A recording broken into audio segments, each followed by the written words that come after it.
Good afternoon, Girl Scout Network. I'm Ava Castleton, manager of alum events at Girl Scouts of the USA, and I'm so excited to present to you our Campfire Chat, Self-Care for Overachievers, our first event with Girl Scout alum and author of Dig Your Heels In, Joan Kuhl. We're looking forward to getting started with this event shortly, and we wanted to let you know that we'll have more scheduled events with Jones in the near future, which you can register for at girlscouts.org/campfire chats. You'll also have find more Campfire Chat listing there and previous events that we had. They're all hosted virtually and broadcast live. Now let's get started. I'm thrilled to introduce women in work expert, Joan Kuhl, who will be guiding us through some techniques to help bring balance to our lives and to prevent burnout. I'll be sharing your questions with Joan, so don't be afraid to type them in the question box. You can find today's takeaways in the handout section of the presentation, and they'll be available at girlscouts.org/campfire chats. Don't forget to tag social posts with #campfire chats and @Girl Scouts. We can't wait to hear how you're putting Joan's techniques into play in your own lives. At the end of our broadcast, you'll have the opportunity to support Girl Scouts with Cookie Care, and you'll be able to find the link to that program in the chat log. Joan, it is so great to have you. Before we get started, will you tell us about your campfire? Absolutely. So thank you, Ava and Sherry and the Girl Scouts, for giving me this wonderful opportunity to connect with all of you with the Campfire series. My set was designed by both of my daughters, Addison, who is 6, and a Daisy, and Juliet. I'm a proud Girl Scout alum, but I am also a Girl Scout mom. My daughter is a member of Troop 3138. So I do want to acknowledge and thank the amazing women that have been leading it, Mindy, Gus, Twee, Nikki, Anna, Jana, and Emily, and all those girls that are investing in our community, even online and from afar. I've also had great Girl Scout role models in Frances Hesselbein, a former CEO. And to all of you that may not have direct Girl Scout experience, but you support the girls and women movement, thank you for caring about this topic, because I think it's crucial to all of us, and I'll explain a bit more. I wanted to get started with what my definition of self-care is. To me, self-care is beyond just what you eat, nutrition, and how you move your body, exercise. Self-care is about truly prioritizing your emotional, your mental, and your physical well-being. It's that whole mind, body, spirit connection. And so I want to say up front that out of this time together, I hope that you don't take a number of checklists for that already overflowing to-do list. This is really practical advice. I've been studying women for over 6 years, surveying and focus groups and interviews to understand their confidence, their influence, all these barriers. But I'm not a doctor or a nutritionist or wellness expert. So I pull all these insights to figure out how they're applicable to my life and then the women that I connect with. So I today want to give you some headlines about that research, pre and mostly post-COVID, and then get straight to 3 barriers that I feel like are in our way from taking care of ourselves, and then what we can do about it. Those are the realistic strategies, and I call those power moves. So where are we today? I don't know about you, but I've been in quarantine for 9 weeks with my husband and my daughters. And the last 9 weeks, if I look back at it, it's like this first chapter. It felt like an emotional release. That was really my self-care, just, letting it come and go and embracing it for myself, for my family. Friends are calling me crying from their car in their garage, family members. It was a lot. But now I'm at this point where I want to move into this next chapter. And so I'm looking at this next chapter as a reset, an emotional reset. So I challenge you to take this conversation today as a catalyst for your own reset and just thinking about where you want to go in this next phase. So the data, the headlines of what I've been hearing and seeing, this is the bottom line, is that women around the world are struggling through this experience with that roller coaster of emotions and multiple demands on their shoulders. Whether you are quarantined and you are single, you are in a partnership, married or not, you have kids, don't have kids, you're in that sandwich generation where you've got kids and aging parents. Everybody, particularly women, are struggling. And why is that? Because many women actually in research are proven to show up differently in a crisis or in any stressful situation. So women approach it like tend and befriend, right? We like focus on helping everybody, caring for everybody else. And what happens is we put a backseat on recharging and taking care of ourselves. Whereas men approach these situations in that fight or flight mode. And it's a bit easier to compartmentalize. In no way, shape, or form do they not also feel the heavy burden of what we're going through. But it's not the same level of emotional and mental overload, kind of hamster wheel that's running in our head at all times. So I think it's extraordinary that actually our strengths as women are really what I believe are going to pull us through. That's why 2/3 of the women on the front line and caretakers are women. But if you don't take care of yourself, there is in no way, shape, or form you can be your best for everybody else. And I mean, even last week, I was doing a workshop for women in Australia, Japan, Singapore, India. And in those parts of the country, I was seeing the same things in my survey of what they were talking about, what they were going through. And I even had a girlfriend who said to me, you know what, I feel like Superwoman. I'm proving to myself that I can do all these things at once. And then on the other side of that are the women that are looking at superwoman behaviors on social media or from their friends, like completely overwhelmed and just, feeling like shame from that. So that tightrope of being superwoman or not being superwoman, it has some dangerous and addictive side effects. The largest unintended consequence when you're trying to do it all is really burnout, which is emotional exhaustion. When you feel completely depleted, you're at your max. And then also mental health distress. May is Mental Health Month. And I had spent 5 years in neuroscience in my corporate career. So I can tell you, I'm happy that we can talk about mental health in a more open, vulnerable way, but I am distressed at the rates for women and girls. Girls today, over the last decade, have jumped from 7 to 20% in terms of those that have major depression. That's like 1 in 5 girls, teen girls today. That's twice the rate of boys. And women are twice as likely to also be diagnosed. So I worry about girls and I worry about women. So if there was a real reason for you to prioritize yourself, it's role modeling it for the girls and women in your life, taking care of you. There's no more urgent time. Okay, so where are we headed today? I talked about this emotional reset.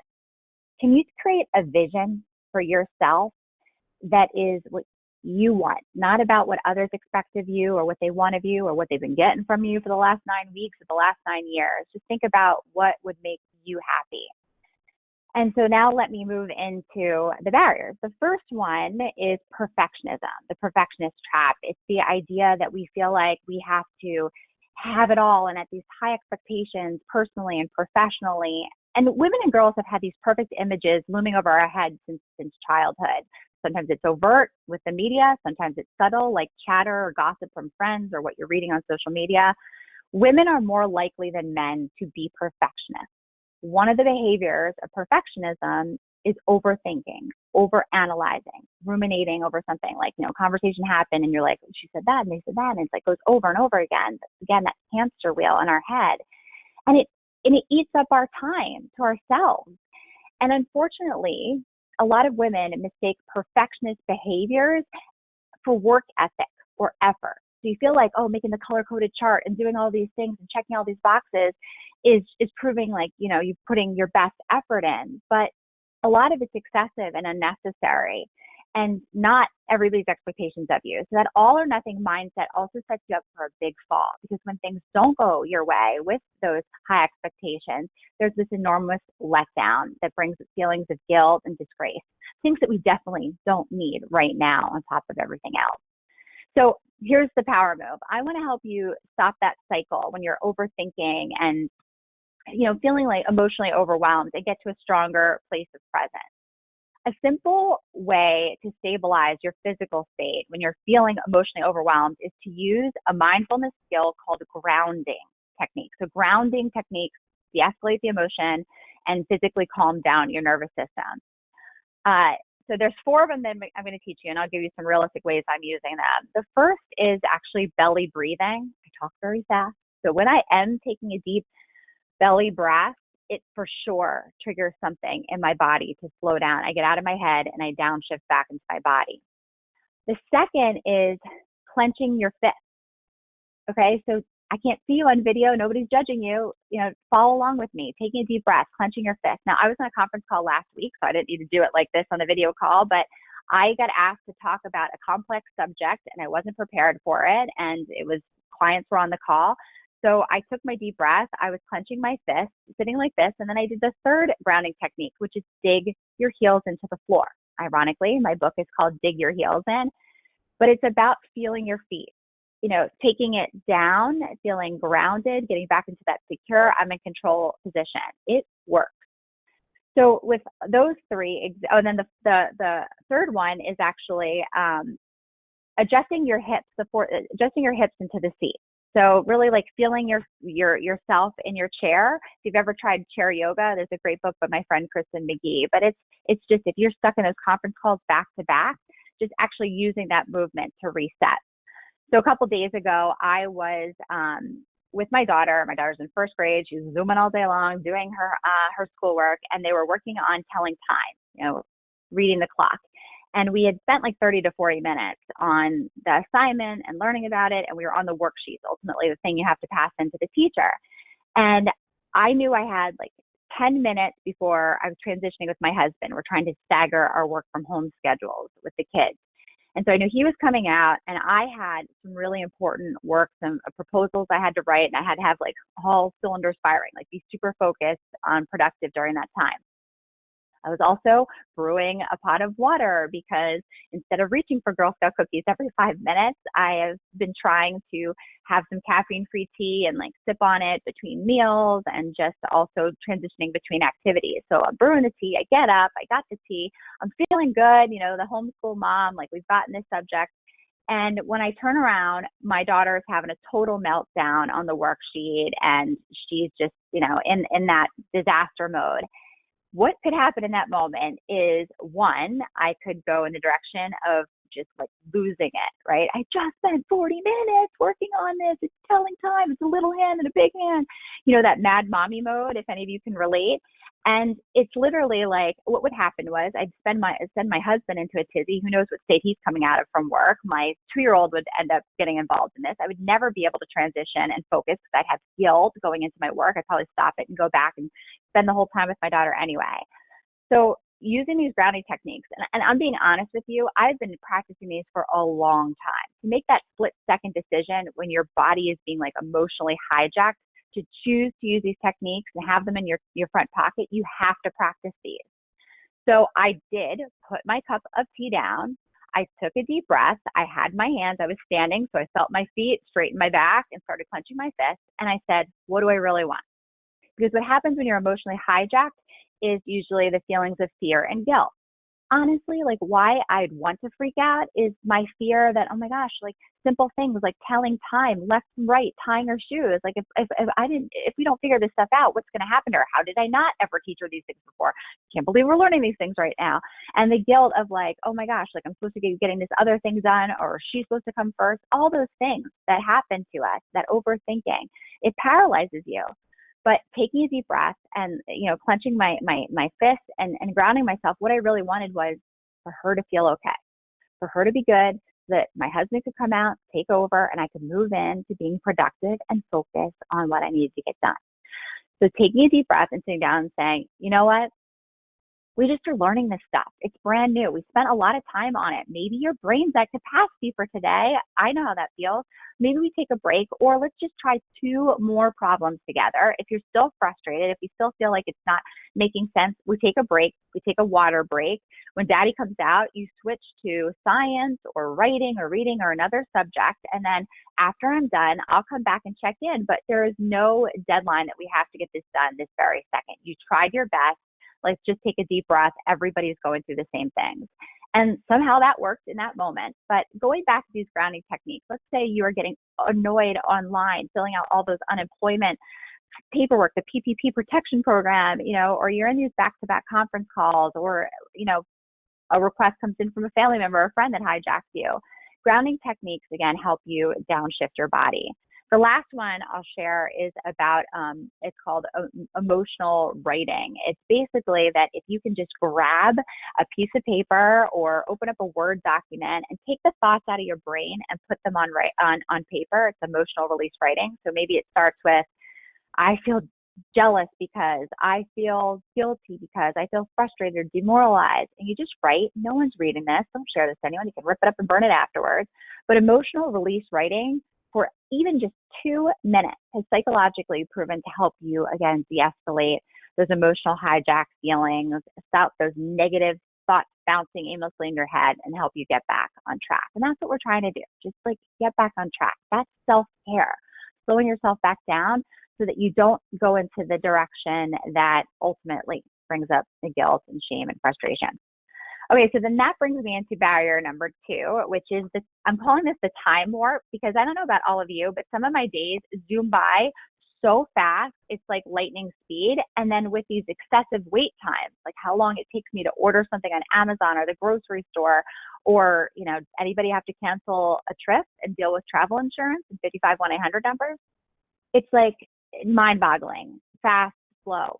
So my advice there is the first part is to chart your energy. Think about it like a tide chart. So when the tide goes out, your energy is low. When the tide comes in, your energy is high. I'm a morning person. I have high energy in the morning. I have a slump in the afternoon. It boosts again right before dinner. And then I go to bed pretty quickly after my kids. I don't last that long at night. So you chart your energy. You know which times of day it's high and low. Then you match it up to tasks and people. So when my energy is high, for me, the things that I should be getting done are writing, are things that are creative, where I need, like, again, all cylinders firing, like that business development, those pitches, things that are really, I have to be thoughtful and strategic. Whereas low energy times, or when I should be picking off that Amazon list and the grocery items and personal household needs, or, for work, it's like marketing or administration, paperwork, filing stuff that doesn't need the full extent of my brain. But here's what happens. A lot of us do those low energy tasks when our energy is high, because we're checking off all those boxes and it feels falsely productive. And you're like, boom, I got this done. And then all of a sudden, sometimes our windows for high energy are literally 15 minutes in this stage of life. So I really would encourage you to think about prioritizing those high energy tasks for you in the high energy zones, and then the low to the low. The second part of this, so you've got the task, what about the people? I'm sure that you felt this, but there are certain people that can bring you energy and certain people that can deplete your energy in life. I'm going to focus on the ones that give you energy. So how can you connect with them at low energy times? Again, when we are in sometimes high energy zone and we're knocking off our to-do list, that's when we're texting a friend that we care about or checking in on a family member, and all these things that are important to us. Just because they're a low energy task doesn't mean they're not just as important priority. But it's actually really uplifting to do those things, those connections to people that give you energy, and in those times where you need it, and then be there for somebody else that needs you during their low energy time. And even for me at work, scheduling my important calls during my high energy time, because I need my energy to inspire the conversation and bounce off the other person as well. Okay, and then the second part of the time warp is being flexible in routines and boundaries, and being conscious in transitions. What do I mean by all that? So maybe you also heard those last 8 weeks, there was a lot of messaging about have a routine, have habits, shower, get dressed at the same time. And that was helpful until it got really rigid. And again, if you're type A, overachieving, perfectionist behaviors, sometimes you just have to be flexible and know that we've got a big past right now, that if sometimes you need to take a break from something and take a walk, or you said you'd get something done by Tuesday at noon, being able to say, hey, something came up and I need another day. We've got to give ourselves that space. And it's really about self-compassion. If those that show self-compassion during times of crisis are proven to better navigate stress. So it's really important, to really think about the timelines that we have and make sure we're not too strict in those boundaries. The other thing I wanted to share is about that transition time. So maybe from the low energy to high energy zones, just thinking about, how you can just take a deep breath, maybe even use some of those grounding techniques between one thing to the other. I actually spoke to a woman who is a grandmother, and she was sharing that in quarantine, she really looked forward to those Zoom calls with family and seeing family on video. And that was a real high, but then there was this huge letdown of emotion afterwards that actually started that overthinking and nervousness and anxiety about the future and planning. So what she now does is she just plans that every time she gets off a video call with family, there's 10 minutes to herself that she's moving. It is cleaning the kitchen right then. It is taking a walk if she can, or riding her bike, or just moving around, going to a different room, and just knowing that physically taking yourself out of your head and back into this physical state is a really helpful transition. So I hope you can think a little bit about how you can be gentle with yourself in those areas. Oh, and then a great piece of advice that came from my daughter's first grade teacher is that in their classroom, they have a peace place. So in their tiny little classroom, they have an area where it has like things you can squeeze, and it has the sand, and you just chill. It's a chill area. Don't talk to them. They stay there for a little bit of time. So we've made a peace place here, which has a couple of items. And, it's just that sense of knowing you have a place to escape, and that you've all kind of respected the boundaries there is something worth a try. Okay, so the last barrier is the connection pressure. So in this new world of virtual, social, and professional meetups, a lot of people that identify as introverts are feeling very overwhelmed, and those that feel like that are extroverts are completely overextended. So for example, I have a woman that I coach who lives and works in New York City. She's quarantined alone. She identifies as an introvert. She told me that these back-to-back work calls are really draining, plus like her friends wanting to do meetups and game nights on House Party and all these video platforms. But she also has been taking on a lot of extra work for her colleagues that are homeschooling kids and being pulled in different directions. And she's felt hijacked by times when she was asked to do something or help with something with on the spot, when she was actually planning to go do something for herself, or she had, just decided at that moment she was going to take a break. So what we worked on is those grounding exercises that I talked about, her breathing, clenching her fist, feeling her feet, adjusting in her chair to just, instead of responding, okay, no problem, all those good girl things that come out of her mouth, to just take a moment for herself. And the other tool that we practice is using a trigger phrase. So a trigger phrase is something that you practice, you rehearse, it's in your back pocket, and you use it to buy yourself time. And her trigger phrase in this situation is, today I'm at capacity, but I would love to help. Is this urgent, or can we partner to get this done tomorrow? So again, today I'm at capacity, but I would love to help. Is this urgent, or is this something we can partner to get done tomorrow? So think about a language that works for you, your personality. I mean, she really does want to be helpful. She does want to be there for her colleagues. She just knows that she's not going to do her best at that if she isn't taking care of herself. So that's why this idea of self-care isn't about spending money. It's not about like bathtubs and facials. It's literally about protecting our energy and just allowing ourselves to thrive. So the other advice that I have, that's the power moves for connection pressure, is to create this for your eyes only calendar. Just look at the rest of the year through 2020. Think about birthdays, special occasions, milestones, holidays, without the commercialized pressure of which one should matter to you. And think about what would feel good for you to invest some time in or plan ahead for. I've got a friend that I actually don't know when her birthday is. And instead of sending the text and the Facebook, I actually really want to send a card, like a handwritten card to her. And maybe there's a holiday or a milestone that's for our family that I just want to symbolically recognize. So listen, the other side of this is, remember, you have a past. If you forget things, and you can't do it all. But there is some self-care and feeling like you can plan, and that you do have this opportunity, to show up in the way that you want to for others. It is a part of self-care. So that's the For Your Eyes Only calendar. And you can also do that literally for your own weekly schedule and figure out the pockets of time. When you get clear on what you want and what you need, you're better able to communicate that and your values to those around you, that you need to honor and respect those boundaries. Last piece of advice before we kick it over to questions is to try unannounced calls and avoid one-hit wonders. What do I mean by this? So before text messaging and caller ID, remember when the phone would ring and you'd pick it up and hello, and you had no idea who was on the other line. You'd either be delighted or not. What about doing that again? A couple weeks ago, I decided to call without, texting one of my daughter's friend's parents. A mom that I admire from afar. I spend a lot of time together, but I thought I just want to know how she's doing this. What are her hacks to this life, and just say hello. I also did it with a client that I worked on a project with 2 years ago, and this wasn't about business development. I just thought of her. We had a really good experience together. I left a message. I didn't get her directly and just said, wow, I wish we could do those things. I don't know if we'll ever get to do things like that again, but I wanted you to know, like, brought a smile to my face. And I got a really nice note, the day after that she got that message. So try unannounced calls just to like spontaneously surprise someone, and it's a release for you too.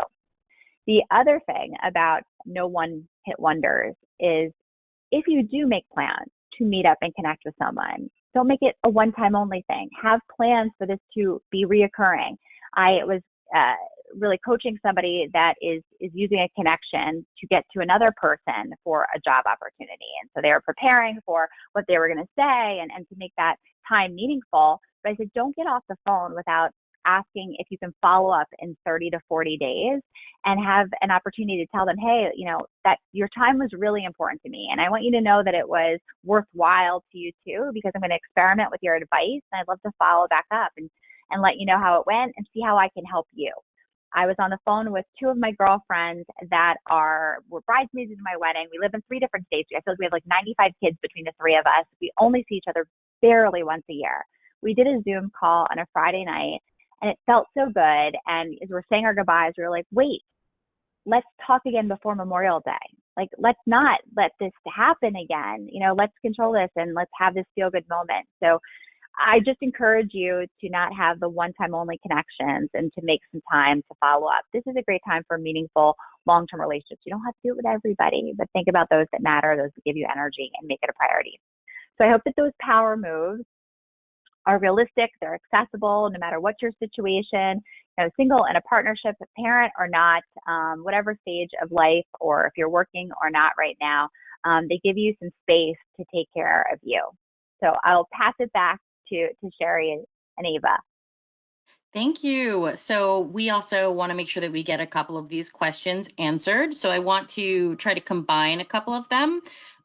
We have members of our audience who are feeling overwhelmed because their teams, you can keep your camera on, because our teams, Okay. their teams aren't understanding. And also people who are wondering if there's a way to create a virtual peace place at work. Is there a marriage of those two ideas? Ooh, that's good creative stuff. Okay, so the first is if you feel like you don't have that flexibility and understanding at work. This is a time for inclusive leadership and human leadership to really shine through.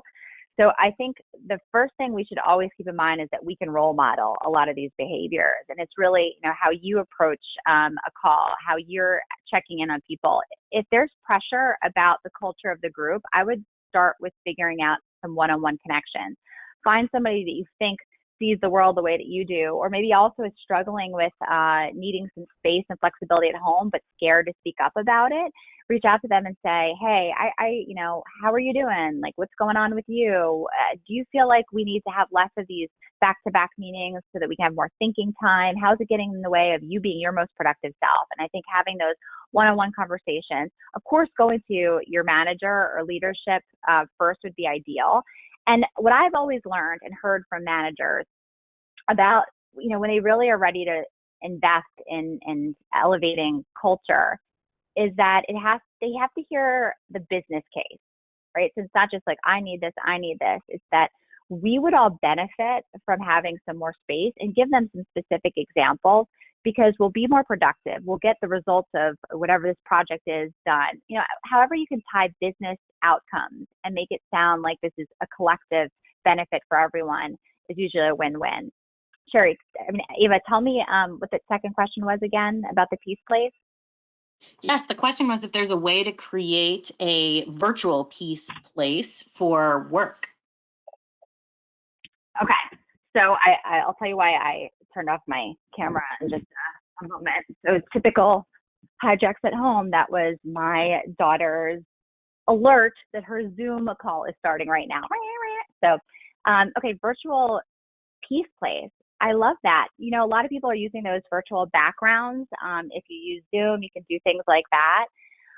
I think a little bit on the similar path is that I have this 2-day workshop program that I lead called Stay to Lead, a group of small women. We used to do it in person, and now I'm doing it virtually. And we spend 5 hours together, 2 days. And I added in a virtual happy hour on the first day, and it was totally optional. So going back to a virtual peace place, maybe there's like a totally optional time where you give everybody a link to Zoom and say, no agenda, get on, have your tea, your cup of coffee, let your kids run crazy, your dog run wild, wherever you are in your kitchen, in your studio apartment, wherever you are, and just like say hello. And a lot of people are using that in smaller groups. So it's not like the intimidating, it gets to 50 people.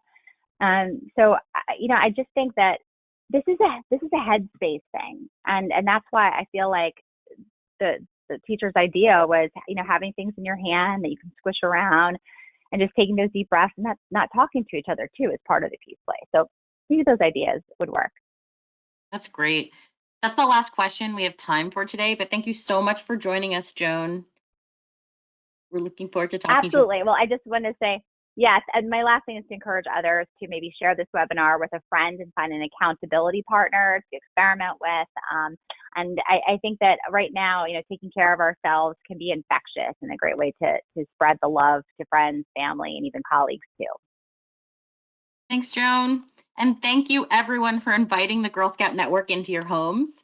We'll be hosting a wide variety of campfire chats, so be sure to stay up to date with our offerings on girlscouts.org/campfire chats. You won't want to miss our panel discussion on Tuesday, Navigating Team Dynamics During Quarantine, with panelists Molly West Duffy, author of No Hard Feelings, The Secret Power of Embracing Emotions at Work, and Jessie Pugna, co-owner of August, in conversation with Minda Hartz, founder and CEO of The Memo. In the meantime, you can support Girl Scouts with Cookie Care, which allows you to buy boxes online and have them shipped safely to your home, or donate them directly to first responders on the front lines of COVID-19. Your generosity will also help support the 1.7 million Girl Scouts depending on the cookie program to fund life-changing girl-led programs. The link was posted in the chat log and will be included in the follow-up email to today's event, or you can buy now at girlscouts.org/cookiecares. Thank you for joining us today, and we look forward to welcoming you back at our next event.